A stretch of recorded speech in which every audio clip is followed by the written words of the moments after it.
Silicon city ಬೆಂಗಳೂರಲ್ಲಿ ಇತ್ತೀಚೆಗೆ ಬಹು ಅಂತಸ್ತಿನ ಕಟ್ಟಡಗಳ ಆಯಸ್ಸು ಕಡಿಮೆಯಾಗ್ತಾ ಇದೆಯಾ ಅನ್ನುವ ಪ್ರಶ್ನೆ ಮೂಡ್ತಾ ಇದೆ. ಯಾಕಂದ್ರೆ ಬಹು ಅಂತಸ್ತಿನ ಕಟ್ಟಡಗಳು ಕಟ್ಟಿದ ಮೇಲೆ ಒಂದ್ ಕಡೆ ವಾಲುವಂತ ಘಟನೆಗಳು ಹೆಚ್ಚಾಗ್ತಾ ಇದೆ.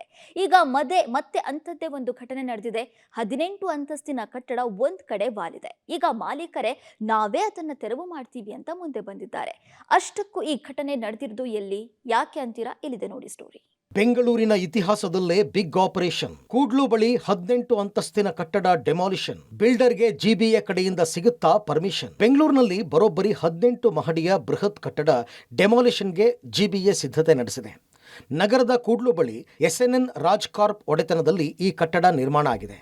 ಆದರೆ ಅದೇ 18 ಅಂತಸ್ತಿನ ಕಟ್ಟಡ ಒಂದೆಡೆಗೆ ವಾಲಿದ್ದು ಅದನ್ನು ತೆರವುಗೊಳಿಸಲು ನಿರ್ಧರಿಸಲಾಗಿದೆ.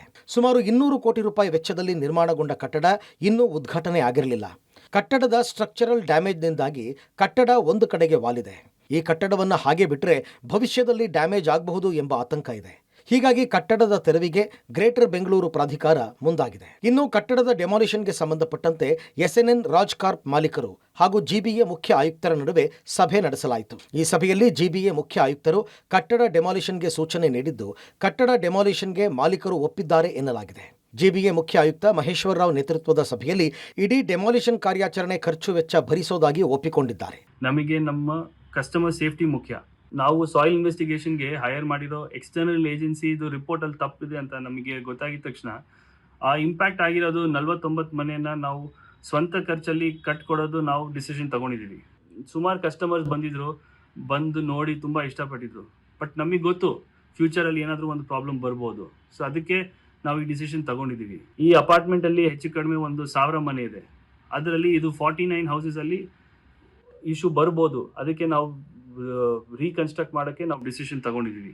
ಆ್ಯಂಡ್ ಇದ್ರ ಬಗ್ಗೆ ನಾವು ರೇರಾ BBMP ಎಲ್ರಿಗೂ ಇನ್ಫಾರ್ಮ್ ಮಾಡಿದ್ದೀವಿ 1 ತಿಂಗಳ ಮುಂಚೆನೆ. ಇನ್ನು ಈ ಕಟ್ಟಡದ ಮಾಲೀಕರೇ ಗ್ರೇಟರ್ ಬೆಂಗಳೂರು ಪ್ರಾಧಿಕಾರ ಹಾಗೂ ರೇರಾಗೆ ಕಟ್ಟಡ ವಾಲಿರೋ ಬಗ್ಗೆ ಮಾಹಿತಿ ಕೊಟ್ಟಿದ್ದರು. ಮಣ್ಣು ಪರೀಕ್ಷೆ ವೇಳೆ ಆದ ಎಡವಟ್ಟಿನಿಂದಾಗಿ ಸ್ಟ್ರಕ್ಚರಲ್ ಡ್ಯಾಮೇಜ್ ಆಗಿದ್ದೇ ಇಷ್ಟೆಲ್ಲ ಅವಾಂತರಕ್ಕೆ ಕಾರಣ ಎನ್ನಲಾಗಿದೆ. ಒಟ್ನಲ್ಲಿ ಈ ಡೆಮಾಲಿಷನ್ಗೂ ಮುನ್ನ ಸುತ್ತಮುತ್ತಲಿನಲ್ಲಿರುವ ನೂರಾರು ಮನೆಗಳಿಗೆ ಏನೂ ಆಗದ ಹಾಗೆ ಮುಂಜಾಗ್ರತೆ ವಹಿಸಬೇಕಿದೆ. Aruna Shiraguppi, public TV, Bengaluru.